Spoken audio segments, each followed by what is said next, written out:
जगदम्बा जो जगत जननी है, जो सबसे बड़ी श्रेष्ठ माता है, उस वक़्त इस धरती पे कुछ नहीं जन्मा था, सृष्टि का जन्म नहीं हुआ। ब्रह्म कमल जो है वो तालाब में नहीं होता, जैसे हमारे गांव में तालाब में होते हैं ब्रह्म कमल के फूल होते हैं ना, वो कमल नहीं, वो पहाड़ों पे हिमालय में ऐसे चिपके हुए होते हैं और नीचे शकरकंजी की तरह होता है उसका जड़, शकरकंजी की तरह, और ऊपर का फूल ब्रह्म। आप देख कर ऐसा लगेगा आपको यही ब्रह्म है, इतना बढ़िया खूबसूरत फूल होता है, उसको कहते हैं ब्रह्म कमल। उस ब्रह्म कमल में जगदम्बा ने 3 अंडे दिए।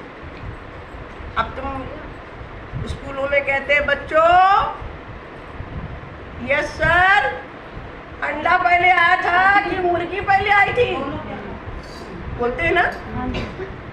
आप तो पर स्कूल जाते हो तो बच्चे कभी कभी कंफ्यूज भी हो जाते हैं, और कोई समझदार भी होते हैं, कहते सर मुर्गी पहले आई थी तभी तो अंडा दिया, समझे। अब वो कहेंगे अंडा आई तो वो कहेगा अंडा आया तो अंडा दिया किसने, ये भी तो मुश्किल है ना। सर मुर्गी आई थी उसने अंडा दिया।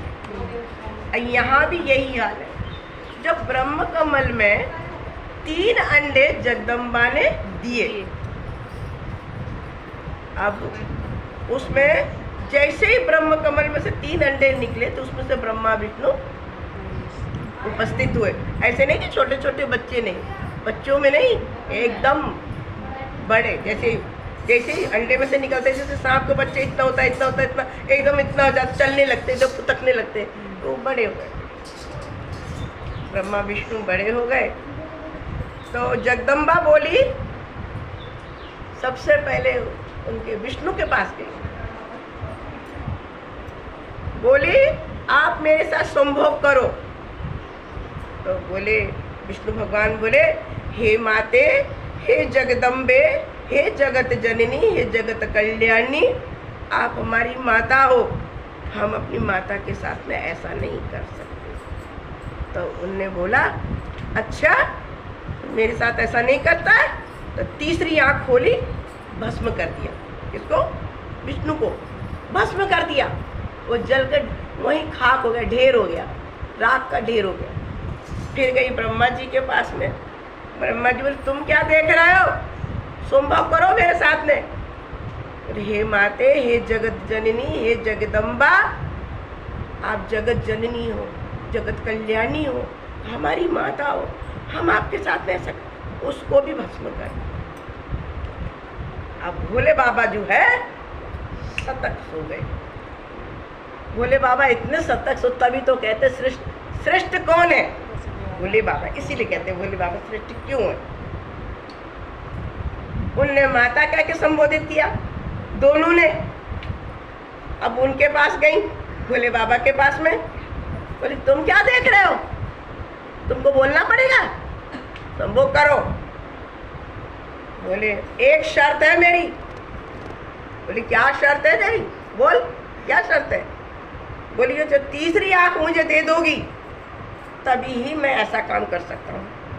ना माता कहा, ना ये कहा कि मैं करूँगा, तीसरी आंख दोगी तभी ही मैं कुछ करूँगा। तो बोली जा, मैंने तीसरी आंख तुझे दे दिया। जैसे ही उसकी आंख वो वहाँ से निकली तीसरी आंख, और भोले बाबा की यहाँ पर आई तीसरी आंख। भोले बाबा ने जगदम्बा को भस्म कर दिया। भोले बाबा ने जगदम्बा को भस्म कर दिया। अब भस्म क्या 3 ढेर हो गए, ब्रह्मा विष्णु और जगदम्बा 3 हो गए, ढेर हो गए। तो भोले बाबा के दिमाग में क्या है कि सबसे पहले निर्माण मैंने ब्रह्मा विष्णु का करना है, इनको जीवित करना है, इनका निर्माण करना। अगर मुझे संसार में संसार बसाना है, इसका निर्माण करना है, तो इन दोनों की ज़रूरत तो पड़ेगी, और मुझे लेडीज़ की ज़रूरत भी पड़ेगी। अगर लेडीज़ नहीं होगा तो ये संसार कैसे चलेगा, कैसे संसार में धरती पे निर्माण होगा, इंसान का बच्चा पैदा होना, मरना, जिंदगी देना, सबके घर में परिवार कैसे होगा, बिना औरत से तो हो नहीं सकता है। तो सबसे पहले ब्रह्मा विष्णु को जिंदा किया उन ढेरों में से, तीसरी आंख से। जब तीसरी आंख उनकी भस्म कर सकती तो तीसरी आंख से उन दोनों को जीवित किया, दोबारा उनका निर्माण हुआ। किसका? ब्रह्मा विष्णु का दोबारा निर्माण हुआ। तभी श्रेष्ठ क्यों है? इसलिए तो ये श्रेष्ठ है कि ये तो भस्म हुए ही नहीं, ये तो श्रेष्ठ है क्योंकि वो भस्म हुए। उनको किसने जीवित किया? भोले बाबा ने, इसलिए भोले बाबा श्रेष्ठ है। अब उनने कहा कि अगर मुझे सृष्टि बनानी है, सृष्टि चलानी है, सृष्टि में बढ़ाना है, संपन्न करना है, इस सृष्टि को बचाना है, इस सृष्टि को संतान देना है, इस सृष्टि को परिवार देना है, तो औरत तो चाहिए। अब उनने क्या किया? उस जगदम्बा की ढेर से 3 बनाई लेडीज, तीसरी आंख से 3 लेडीज बनाई। 3 कौन सी? लक्ष्मी, सरस्वती और एक शक्ति। कौन? वही जगदम्बा जिससे 3 बनी है। तो एक से आपको पता नहीं कितने रूप है माता के। माता तो एक ही है। अभी तुम भजन में गाती हो ना, कांगड़ा वाली, ज्वाला माता, चंडी देवी, मैना देवी, वैष्णो देवी, ये कौन है? अलग अलग है। ये सब एक ही है, एक ही से ही दोनों का जन्म हुआ है। तो उनने उनके 3 बनाए। तो ब्रह्मा को ब्राह्मणी दे दी और विष्णु को लक्ष्मी दे दी और खुद के पास शक्ति रख ली, जो सबकी जगदम्बा, सबकी जननी है। इन तीनों का अब उनसे निर्माण हुआ हम तुम्हारा सबका।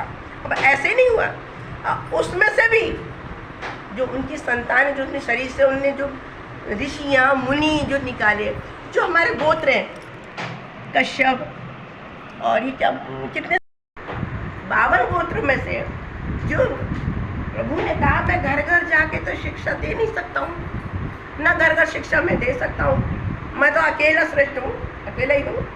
इसलिए उनने अपने शरीर से ऋषियों को जन्म दिया। किसी को यहाँ से, किसी को यहाँ से, किसी को यहाँ से, किसी को यहाँ से, किसी को जन्म दिया। 7 ऋषि। हाँ, वो पसीना उनका जमीन पर बहा, उसी से वो हुए। 7 ऋषि। उससे हमारा गोत्र हुआ, उससे हमारी संतान हुई, उससे हम सब जनने हुए। बोले हर हर महादेव की जय। परम पिता परमेश्वर दया सागर की जय। लो अब तुम्हारी कहानी भगवान जब पसीना